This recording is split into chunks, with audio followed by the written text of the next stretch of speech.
Hello everyone, today I am going to discuss example 8.25. So this example says that a drunk person perform a random walk over the position 0 plus minus 1 up to so on as follows. He starts at 0, he take successive 1 unit step going to right with the probability p and the left with probability 1 minus p. सो इतना तो पढ़ के हमको ये समझ में आता है कि एक ड्रंक पर्सन की यहाँ पे बात हो रही है जो कि एक रैंडम वॉक को परफॉर्म करता है. सो मुझे ये बताने की तो ज़रूरत है नहीं कि एक ड्रंक पर्सन किस तरह से वॉक करता है. तो शायद से यहाँ पे जो बताया हुआ है कि वो एक रैंडम वॉक करता है हेयर एंड देयर टाइप. सो जो यहाँ पे रेंज गिवन है वो क्या गिवन है, 0 plus minus 1 and plus minus 2 up to so on. So अगर आप इसको एक रियल लाइन पे देखेंगे तो वो अगर 0 से स्टार्ट करता है, कोई भी ड्रंक पर्सन है, सो आपको पता है यहाँ पे -1 होगा, यहाँ पे +1 होगा, यहाँ पे -2 एंड यहाँ पे +2 होगा. तो वो 0 से स्टार्ट करता है तो सबसे पहले राइट में जाता है. तो उसकी प्रोबेबिलिटी कितनी दी हुई है, वो p दी हुई है. देन फिर वो कहाँ जाता है, लेफ्ट में जाता है यहीं. तो इसकी जो प्रोबेबिलिटी दी हुई है वो कितनी दी हुई है, 1 माइनस पी दी हुई है. इसी हिसाब से वो फिर कहाँ जाता है, +2 पे जाता है, फिर लेफ्ट. तो बस ये इतना गिवन है कि जब वो राइट में जाता है तो उसकी प्रोबेबिलिटी p है एंड जब वो लेफ्ट में जाता है तो उसकी प्रोबेबिलिटी कितनी है, 1 माइनस p है. सो इसके बाद दे रखा है his steps are independent. That means जो x की जो वैल्यूज ले रहा है तो वो इसकी क्या है, इंडिपेंडेंट है. Let x denote the position after n step. मतलब कि n टाइम्स जब वो चल चुका, दैट मीन्स पहला जो स्टेप चला है वो क्या है, x1 है, दूसरा स्टेप x2 है और nth स्टेप उसका क्या है, xn है. तो टोटल जो x है वो क्या डिनोट कर रहा है, उसके n steps, that is x1 plus x2 up to xn. तो ये टोटल वो n स्टेप्स चल चुका है. फिर कह रहे find the distribution of x plus n by 2. हमें ये फाइंड करना है, इसका डिस्ट्रीब्यूशन फाइंड करना है कि क्या होगा. ऑल्सो एक्सपेक्टेशन ऑफ x भी हमको फाइंड करना है. सो देखिए यहाँ से आपको तो इसमें पता है कि जो ड्रंक पर्सन है तो उसका जो ith स्टेप है, ठीक है, उसके साथ एक वेरिएबल x हमने एसोसिएट किया हुआ है, दैट इज xi हमने लिया हुआ है.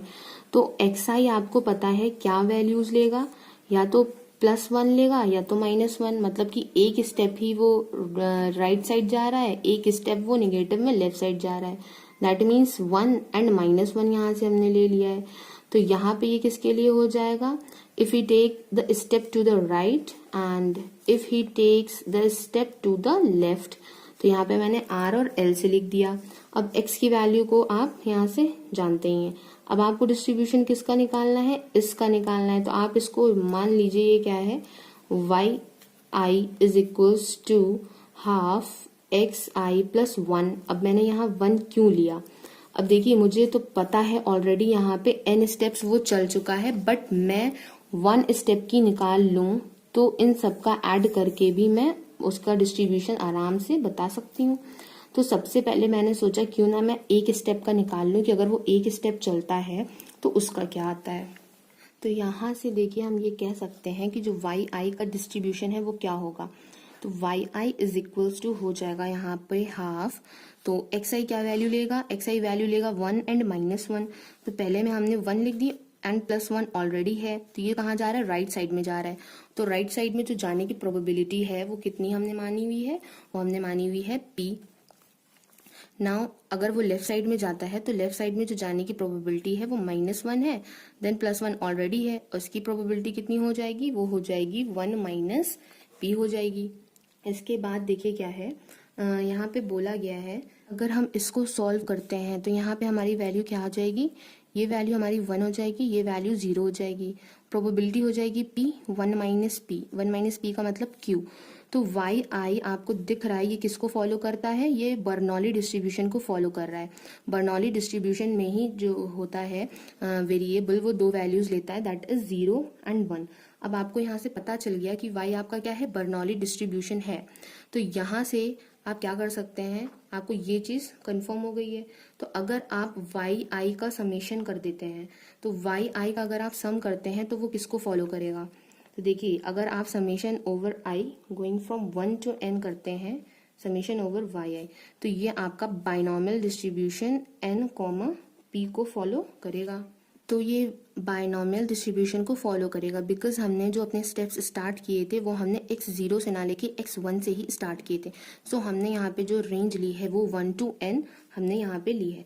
सो ये हुआ कैसे, तो इसको हम लोग देख सकते हैं यहाँ से, summation I going from 1 to n, Y I की वैल्यू हमारी क्या थी, वो थी हमारी 1/n in bracket xi plus 1। So यहाँ से अगर हम देखें तो 1/2 हमारा बाहर आ जाएगा एंड समेशन ऑपरेट हो जाएगा x पे। तो आपको ऑलरेडी पता है कि xi पे जब समेशन आपका लग रहा है i going from 1 to n, plus जब 1 पे ऑपरेट होगा तो यहाँ पे ऑलरेडी क्या आ जाएगा, 1 आ जाएगा। तो यहाँ से ये आपका क्या हो जाएगा, ये हो जाएगा आपका x plus n, because xi है और xi का आप सम कर रहे हैं, तो xi का सम x के बराबर है आपका। तो यहाँ से ये आ गई वैल्यू n/2 हो गया यहाँ से। तो ये जो वैल्यू है ये आपकी किसको फॉलो कर रही है, ये आपकी फॉलो करेगी बाइनॉमियल डिस्ट्रीब्यूशन को विद पैरामीटर np हो जाएगा आपका।